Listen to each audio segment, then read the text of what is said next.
Мы находимся в самом центре Крымского полуострова в городе Симферополь. Это более 2000 километров от Казани. Город нас встретил теплой летней погодой. Здесь сейчас 28 градусов тепла. По данным переписи 2021 года, сейчас на полуострове проживают 28 тысяч татар и более 250 тысяч крымских татар. Язык крымских татар один из государственных. Он отличается от татарского, но входит в группу тюркских. По классификации ЮНЕСКО находится под серьезной угрозой исчезновения. В целях его сохранения в Крыму работает национальная телерадиокомпания «Миллет».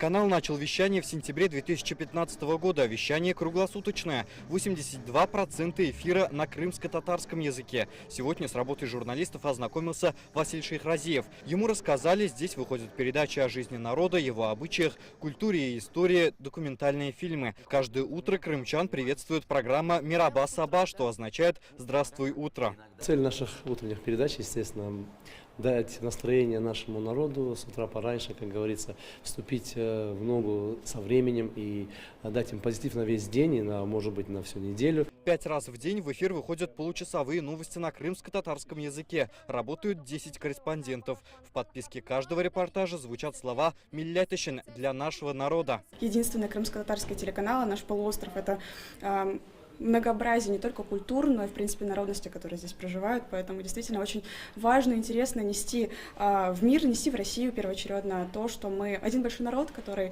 делится своими традициями. Отдельное эфирное время детским передачам. Для них канал проводит и конкурсы по крымско-татарскому фольклору. Детская программа «Эр-Китай», что в переводе значит «баловник». Туда мы приглашаем из талантливых крымчан, маленьких деток, которые занимаются чем-либо, крымско-татарскими танцами, спортом и так далее. И тем самым знакомим зрителей с нашими маленькими талантами и тем самым с многими нашими гостями, детьми разговариваем на крымско-татарском языке. Сабат шерифіңіз хайырлы olsun, урметті dinleyiciler. Жанректен сіздерді selamlaymiz. Более 7 лет здесь работает радио «Уатан Седаса», «Голос Родины». Здесь звучат и поздравления, и интервью с общественными деятелями на родном языке. Наши радиоэфиры транслируют их как в соцсетях, так и отдельные музыкальные программы мы делаем с участием музыкантов. Это народная музыка звучит у нас на радио. Вот. Слушают нас во всех уголках нашей республики.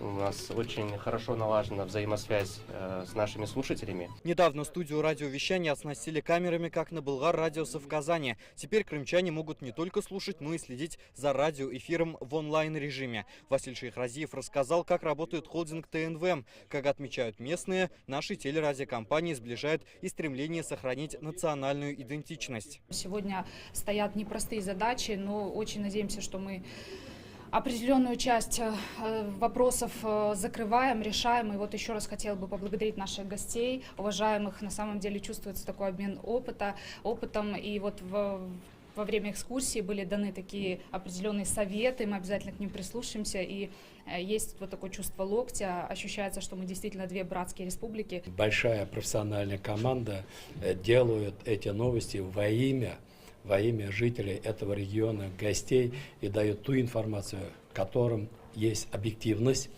есть перспектива, есть, наверное, где-то какие-то моменты переживания, но умеете это объяснить и донести до слушателя, это ваш профессиональный подход, поэтому я очень рад. В октябре прошлого года в Казани было подписано соглашение о сотрудничестве и совместной деятельности между крымским телеканалом «Миллят» и ТНВ. Это означает, что медиамост между нашими компаниями будет только крепнуть. Рузаль Шарипов, Лейсан Саитова, ТНВ, Республика Крым.